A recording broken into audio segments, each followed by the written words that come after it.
We're Group 15. Our topic is reshoring and nearshoring. My name is Preston Zartman.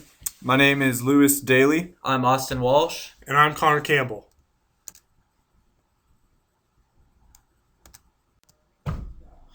All right. So just to start, for anyone who may not know, reshoring and nearshoring is the process of bringing jobs from overseas back to America, or at least close to America, as nearshoring is concerned. The companies that are doing it, obviously, there's a lot more than just listed here. But General Electric, they're bringing the manufacturing of things like washing machines and fridges. They brought it back to a factory in Kentucky. Caterpillar opened a new factory in Texas to make excavators. But also we found that Caterpillar also expanded its R&D activities, research and development activities in China. So they have a little bit of both going on there, both sides of it. Um, so why these companies are reshoring has a lot to do with the cost of labor.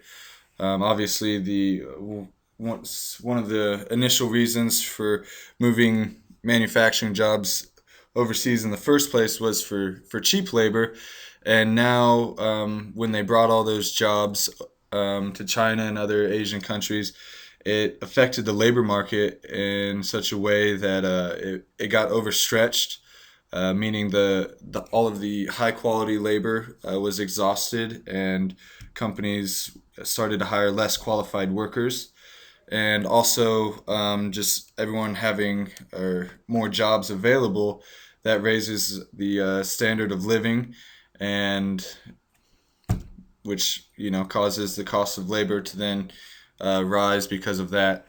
We actually found a stat from the Economist that an average Chinese factory worker's wage rose 10% a year between 2000 and 2005, and that rose even more to 19% a year between the years 2005 and 2010. Just to give you an idea of how much those labor costs are rising.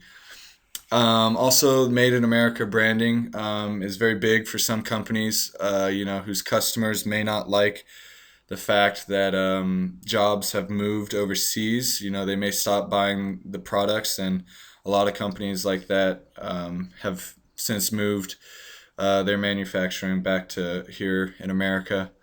Um, some companies also saw poor quality in the manufacturing over there. They didn't like that and heard some complaints from the customers, so they were forced to bring those jobs back. And then, especially for smaller companies, they realized that they didn't like having to travel so far just to visit their plant or manufacturing warehouse there. They like to be in their plants as much as possible just to keep innovating, and quality assurance and many other reasons. Also, the cost of capital being tied up in boats, and while your products are being shipped for longer periods of time, companies found that they didn't like having that cash flow being taken away, and they weren't able to use that on other company projects, which they obviously didn't like. So they brought those jobs back as well. By reshoring, companies can greatly improve lead times, responsiveness to customers, quality, and innovation of products. Reshoring leads to increased agility and decreased lead times. Shortening supply chains generally can reduce risk and improve cash flow. Reshoring will also lead to increased responsiveness. Short lead times enables companies to reduce inventories, yet still meet fluctuating delivery requirements and respond quickly to customer demand. Most companies find it beneficial being physically closer to suppliers, not just to tighten the supply chain, but to facilitate more collaborative working relationships. Through our research, we have found evidence that reshoring has a positive impact on customer service and customer satisfaction. It eliminates language barriers that are encountered with offshore customer service centers. Language barriers and culture gaps can lead to misunderstandings. Other aspects that are important are time and communication. Time zone differences and language barriers can make communication complex. Another benefit of reshoring includes a process called product customization. At some organizations, product customization requirements have increased, and it's easier to make products that reflect customer preferences when plants are closer to local markets. Reshoring affects the following costs in the international supply chain: shipping and transportation costs, quality problems, inventory holding costs, currency fluctuations, tax incentives, labor and wages, and cost of real estate. Shipping and transportation costs can be affected by fuel costs, shipment distance, and the size and weight of the order. Substitution of lower grade or different materials than specified is a common problem with offshore ventures. Reshoring allows a business to monitor their product quality more efficiently. Reshoring also allows businesses to order smaller shipments of inventory, which leads to lower inventory holding costs. Currency fluctuation plays a great role in the decision of reshoring as well. For example, last year's invoice of $50,000 could be $60,000 today. On the other hand, one must take a look at recent legislation, tax, and other financial incentives that are now offered by state and local governments. Next, it is important to analyze the overseas cost of labor versus the cost of labor after reshoring. Lastly, cost of real estate differs in all parts of the world. We must take this into account in our decision-making process. Some manufacturers have ethical and environmental motives for reshoring. Overseas manufacturing carries a higher carbon footprint due largely on what it takes to deliver to the end user. While carbon footprint generated by domestic products comes largely from trucking, overseas products also have carbon footprint generated by overseas freight. Reshoring obviously brings outsourced offshore's job back to its domestic homeland. This leads to greater job creation.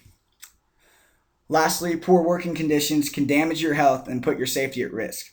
Are lawful working conditions being regulated and enforced? All must have the right to a safety and healthy workplace which is suitable for all who work in or visit them. Geographic specialization is where a business can have the most success and efficiency working on making the product that they are to produce in a certain area. Some positives of geographic specialization within reshoring include having a certain market niche in the area you are currently in.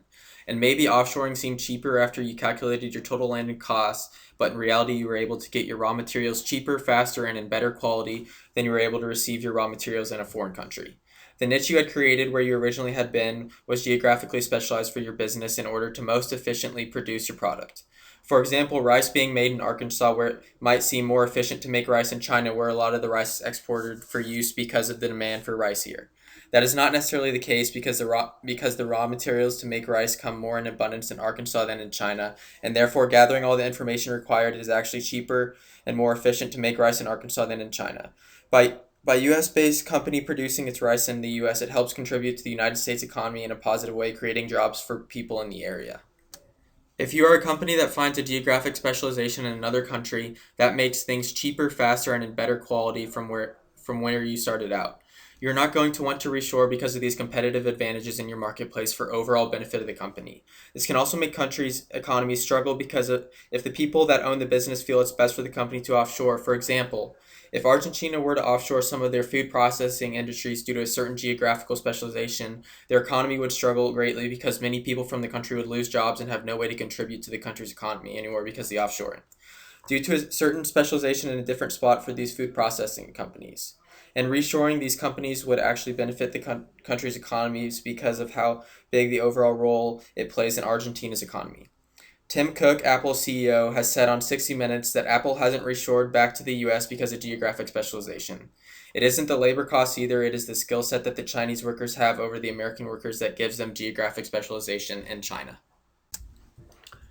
In 2008, Canada and the United States inward foreign direct investment stocks from NAFTA partner countries reached $469.8 billion.